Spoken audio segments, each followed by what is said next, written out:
He's been called a pseudoscientist, and the scientific establishment is quick to point out he's never been peer-reviewed. Well, so were Copernicus, Galileo, and Isaac Newton. And yet, Graham Hancock, the best writer in archaeology today, keeps getting it right. Let's explore.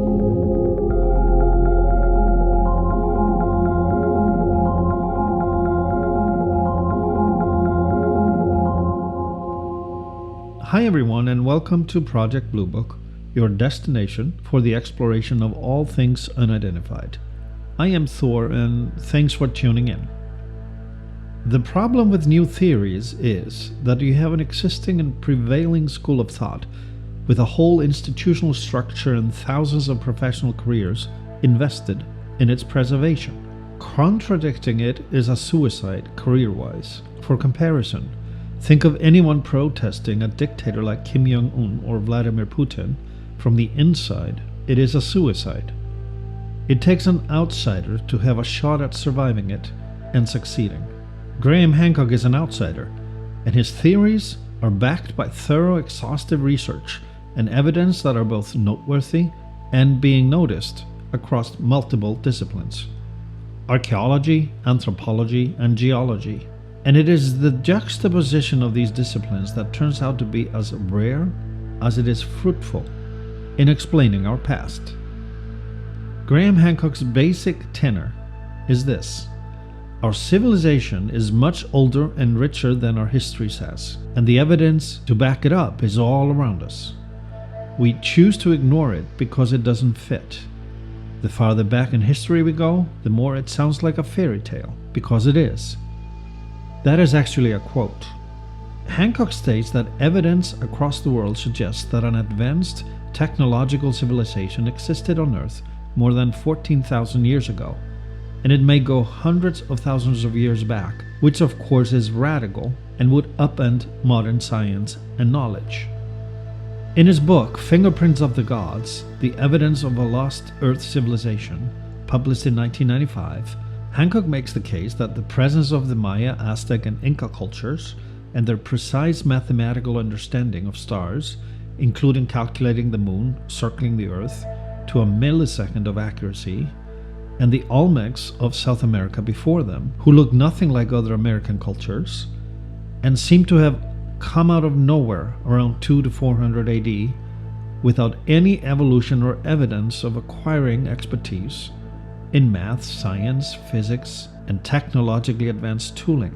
And so did the Aymara people of Pumapunku. They created monuments and megaliths at Tiwanaku and Pumapunku that defy accepted archaeology, showing surgically precise markings, drill holes, 90-degree angles, each requiring tools, measurements, and general engineering understanding, including super heavy lifting that even today we would have great difficulty accomplishing. Then take the story to Egypt, the pyramids. The fact that there are water damages half up the neck of the Sphinx, and repairs of it, patches of repairs that date back to the time of the pyramids themselves, which means the Sphinx is much older than the pyramids. And the last time there was water in the Sahara may have been about 14,000 years ago. Just by looking at the Sphinx and the pyramids together, it should be obvious it is much older. It may not even have had a pharaoh head originally at all.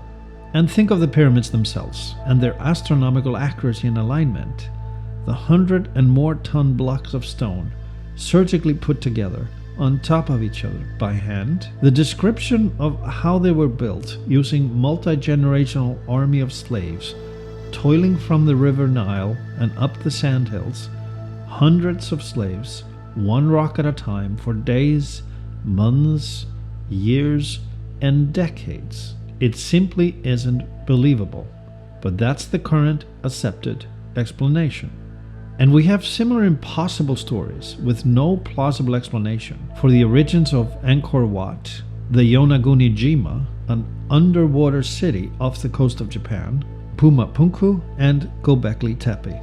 Most of them come with an accompanying mythology, like that of Quetzalcoatl in Mexico, the feathered serpent who arrived from across the sea in a carriage that moved itself without paddles or sails to teach the Aztecs about agriculture and astronomy, and all of a sudden they flourished.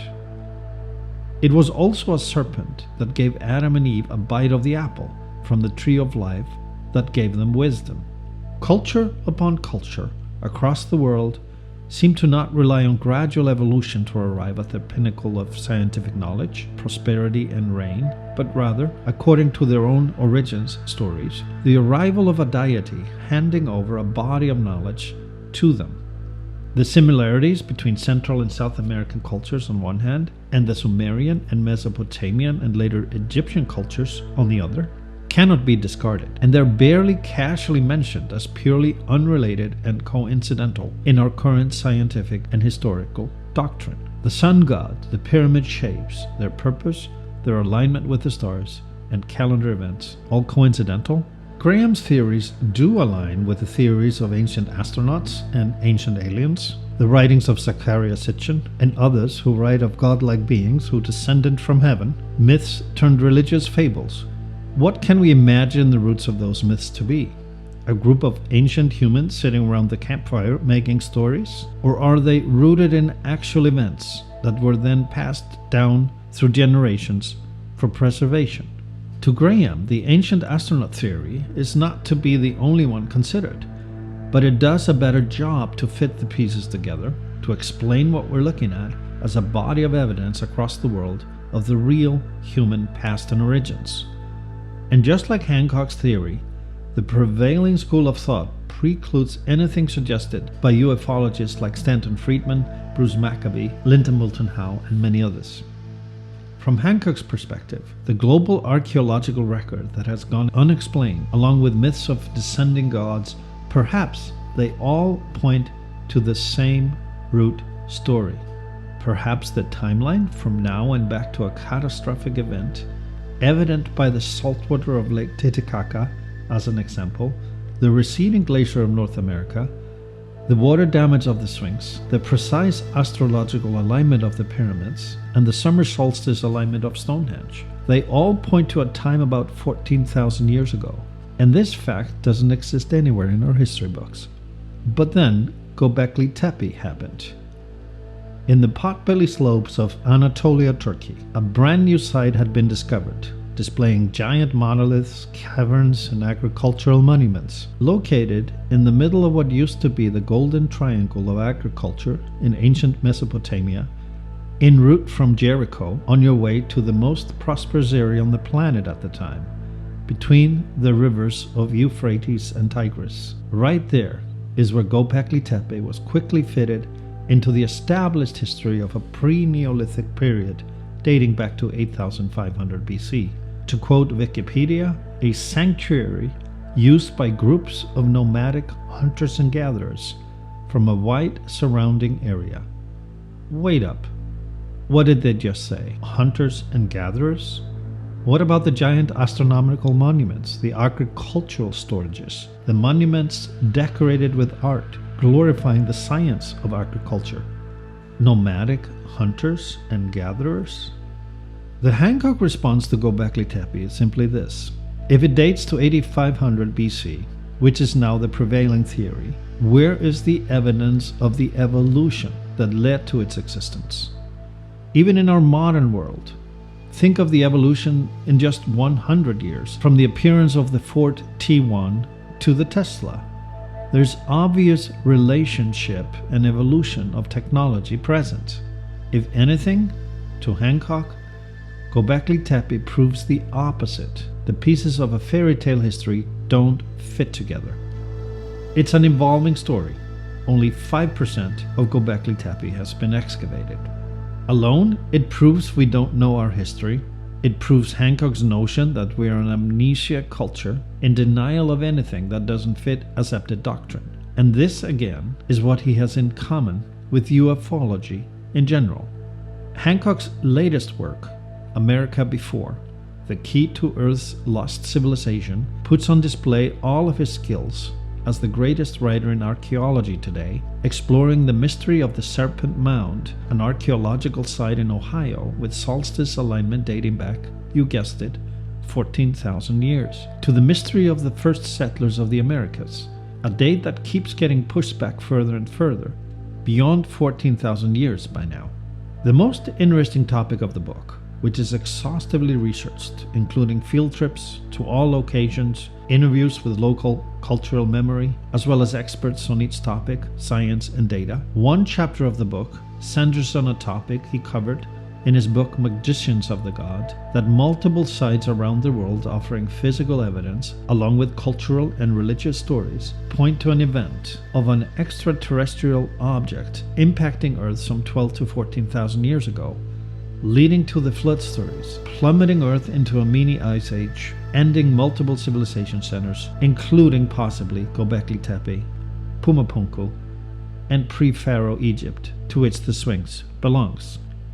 The biggest concern, a thread throughout Graham Hancock's body of work, is a concern for where our own culture is headed in context of history, our management of the planet, or lack thereof, wars and greed, and an inability to learn from the past. He states, if ever a society could be said to meet all the mythological criteria of the next lost civilization, a society that ticks all the boxes, is it not obvious that it is our own?